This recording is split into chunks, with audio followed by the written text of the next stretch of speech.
ससुराल हमेशा सास का रहेगा या बहू का भी होगा।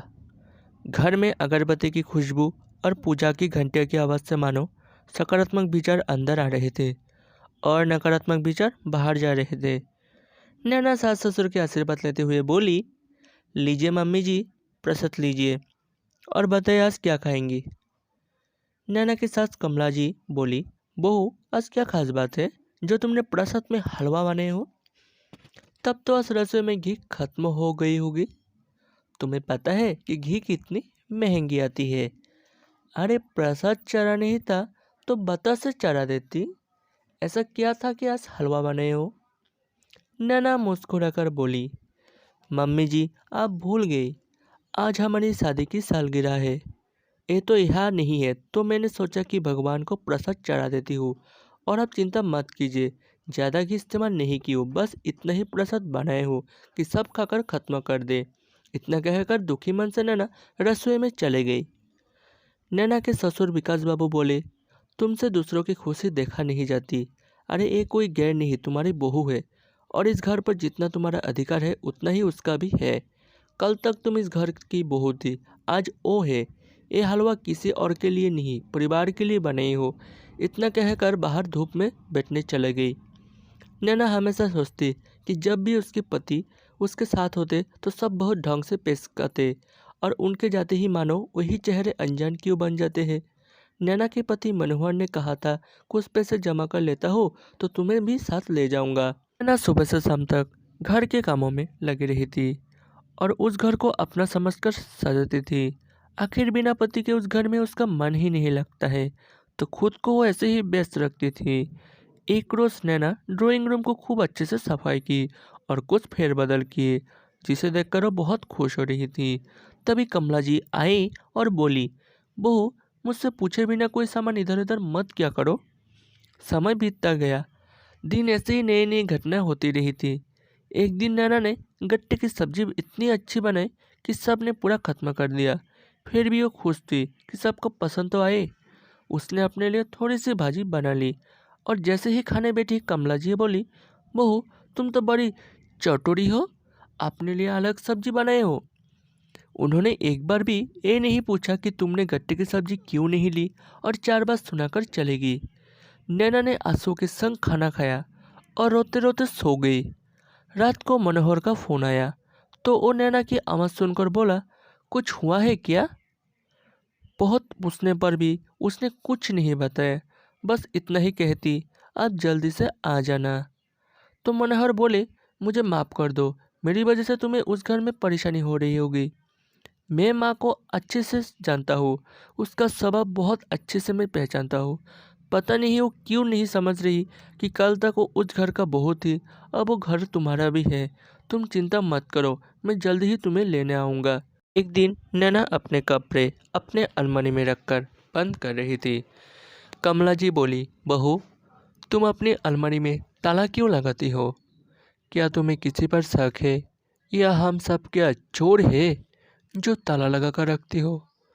नैना बोली, नहीं नहीं मामी जी, चाबी तो यही सामने रहती है और आपने ही तो कहा था कि घर में काम वाली आती है तो ध्यान रखना। और कोई बार जल्दबाजी में इसका दरवाज़ा खुला ही रह जाता है। घर में छोटे छोटे चूहे घूमते हैं, कहीं कपड़ों को खराब ना कर दे, बस इसलिए बंद करके रखती हूँ। कमला जी बोले, हाँ हाँ ठीक है, जानती हो तुम बहुत समझदार बनती हो, पर मेरे घर में मुझे ही ज्ञान मत दो। कल तुम्हारी ननद अमिता आने वाली है, ध्यान रहे उसे कोई दिक्कत नहीं होनी चाहिए। और चली गई। नैना हैरानी से उन्हें देखती ही रही और सोचती कि क्या ये मेरा घर नहीं है। नैना चुपचाप देखती रही, कहीं ना कहीं अंदर ही अंदर कुछ टूट रहा था। उसे ऐसा क्यों लग रहा था जैसा वह उस घर को उसकी ज़रूरत ही नहीं है, फिर भी वो वहाँ पर रह रहा है। क्या ससुराल हमेशा सास का रहता है। क्या वो घर बहू का नहीं, आखिर कब होगा। दूसरे दिन मनोहर का फ़ोन आया और आज पहली बार उसने सारी घटना उन्हें बताई। तो मनोहर बोले, तुम परेशान मत हो, माँ को अपनी बेटी को छोड़कर किसी पर भरोसा नहीं है। तुम्हें एक अच्छी बात बतानी थी, मैंने घर का इंतजाम कर लिया है, अगले हफ्ते में तुम्हें लेने आऊँगा और ये बात मैंने माँ को भी बता दिया। नैना खुश थी कि चलो कुछ तो अपना होगा, चाहे किराए का ही हो। ये पूरा हफ्ता मानो नैना के लिए महीने के बराबर होने लगा है। फिर अगले हफ्ते मनोहर आए। सब ठीक था। कमला जी का व्यवहार अन्य दिनों की अपेक्षा बहुत अच्छा था, तो नैना भी खुश थी। सब अपने से लगे, पर सपने तो होते हैं टूटने के लिए। एक रोज दिन सो रहे थे, अचानक दरवाजे पर कोई नॉक करने लगा। मनोहर ने दरवाजा खोला तो कमला जी बोली, बहू वो पैसे का बैग कहाँ है? नैना बोली, कौन सा बैग? तो कमला जी बोली, तुम्हारे सामने पिछले महीने तुम्हारे ससुर पैसे का बैग लाए थे, वो मेरी अलमारी में नहीं है। तुम भी तो वहाँ बैठी थी और उसे रखने के लिए जिद कर रही थी, तो बताओ अब वो बैग कहाँ है? इतना बोलकर नैना की अलमारी में ढूंढने लगी। नैना हैरान मनोहर को देखते हैं और रोती जा रही थी। कमला जी बोली, बहू ये तुम्हारे आंसू मेरे बेटे को पिघला सकते हैं, मगर मुझे नहीं, क्योंकि मैं बहुत मजबूत हूँ। तो ये तेरा चरित्र किसी और को दिखाना। बताओ कहाँ है रखा बैग? मनोहर बोले, मम्मी अब क्या कर रही हो? नैना के कपड़ों को पूरा फैला रही है। मेरी बात तो सुनिए। वो बोली, तुम इसे नहीं जानते हो बेटा, ये पल पल में अपना रंग बदलती है। इस घर को अगर अपना समझती तो क्या ऐसे हरकत करती? मनोहर कभी अपनी माँ की कड़वी बातों को सुनता है तो कभी अपनी पत्नी के आंसुओं को देखता है। मनोहर को बहुत गुस्सा आया। उसने पहली बार बहुत तेज आवाज़ में कहा, मम्मी मैं तो इसे जानता हूँ, पर अब नहीं जान पाई है। जिस घर की आप बात कर रही है उस घर को आपने किसी का कहाँ होने दिया है? अब इस घर की बहू थी, आज नैना इस घर की बहू है। इस बात को क्यों नहीं मानती कि हर किसी को आज़ादी से इस घर में रहने का अधिकार है, पर नैना को नहीं है? ऐसा क्यों? कमला जी बोली, तुम मुझसे उसी आवाज़ में बात कर रही हो? मनोहर बोली, इसके लिए आपने मजबूर किया है। और जहाँ तक पैसे की बात है तो मुझे सब मालूम है कि वो तो आपने इससे लेकर दीदी को दिए थे। उनसे क्यों नहीं पूछती है? नैना के साथ बोली, वो तो मेरी बेटी है। मनोहर बोली, मम्मी ये भी तो आपकी बहू है, जिसे कभी आपने अपना समझा ही नहीं है। रिश्ता तो कर लिया, बहू बनाकर घर भी ले आए, पर आपने इस घर को इसका होने ही नहीं दिया। फिर भी इसने कभी शिकायत नहीं किए है। तभी दूसरे कमरे से अमिता आंखें गल मलते हुए आए और बोली, क्या हुआ, इतना शोर क्यों हो रहा है? मम्मी कितना क्यों चिल्ला रहे हो? कभी कभी लगता है मैं आखिर मायके क्यों आती हूँ, इससे अच्छा तो मेरा ससुराल ही है। मनोहर बोली, दीदी क्या मम्मी ने आपको कुछ दिन पहले कोई पैसे का बैग दिया था? तो बोली, हाँ मम्मी ने कहा था उसे अलमारी में रख देना, तो वो मेरे अलमारी में है। पर बात क्या है ये तो बताओ, आखिर नैना रो क्यों रही है? तभी विकास बाबू आए और सारी बात मनोहर ने उनको बताई। तो वो बोले, कमला पहले सबसे पूछ तो लेती, हंगामा करने की क्या जरूरत थी? तुम जैसे सास के कारण ही बहू ससुराल में बस नहीं पाती है, और फिर लोग बहुओं को जिम्मेदार ठहराते हैं। अपने दिन तुम भूल गई हो। अरे कल तक तो इस घर को तुम चलाती थी, अब अगली पीढ़ी को उसकी जिम्मेदारी क्यों नहीं सौंप देती हो? आखिर आगे चलकर सब इन्हें ही तो संभलना है। अगले दिन मनोहर ने जाने का टिकट करवाया तो उसके पिता बोले, तुम तो कुछ दिन बाद जाने वाले थे। तो मनोहर ने बोले, पापा पहले ही बहुत लेट हो चुका है।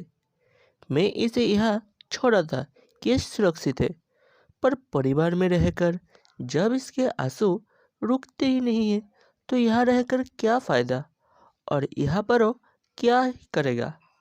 बेहतर होगा थोड़ी दूरी बनी रहे और रिश्ते की मर्यादा भी बनी रहे।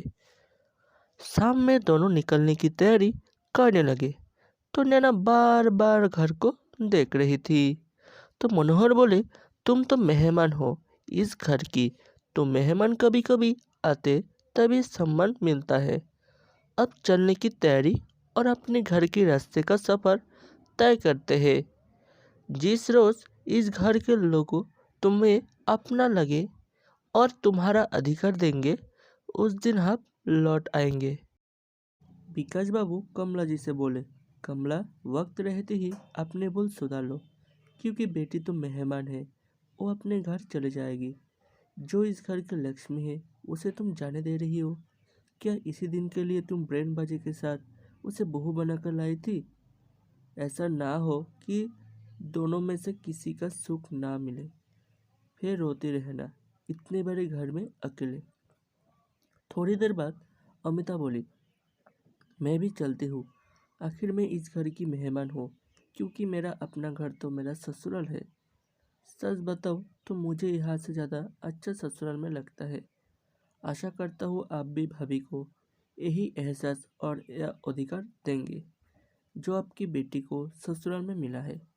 इतना कहकर अमिता भी चली गई। कमला जी चुपचाप एक कोने में बैठ गई। पूरा घर मानो खाली था। मनोहर नैना जाने की तैयारी कर रहे थे। विकास बाबू उदास अकेले बरामदे में बैठे थे।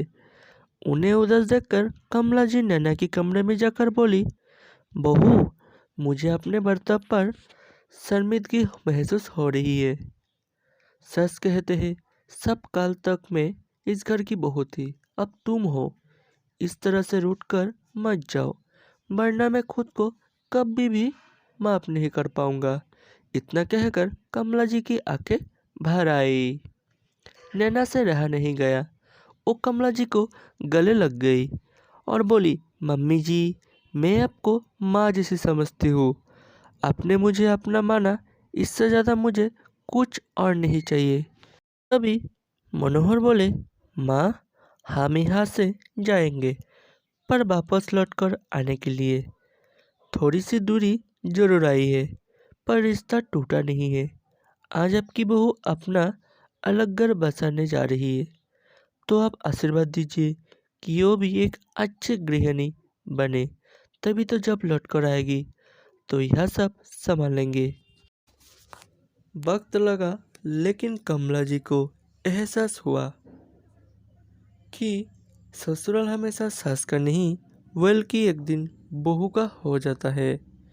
अगले हफ्ते उन्होंने खुशी खुशी अपने बेटे बहू को विदा किया। अब बीच-बीच में ये दोनों माता पिता उन लोगों को मिलने के लिए जाते हैं और उन दोनों भी माता पिता से मिलने के लिए आते हैं। इस तरह रिश्ते सुधरते चले गए। Thank you.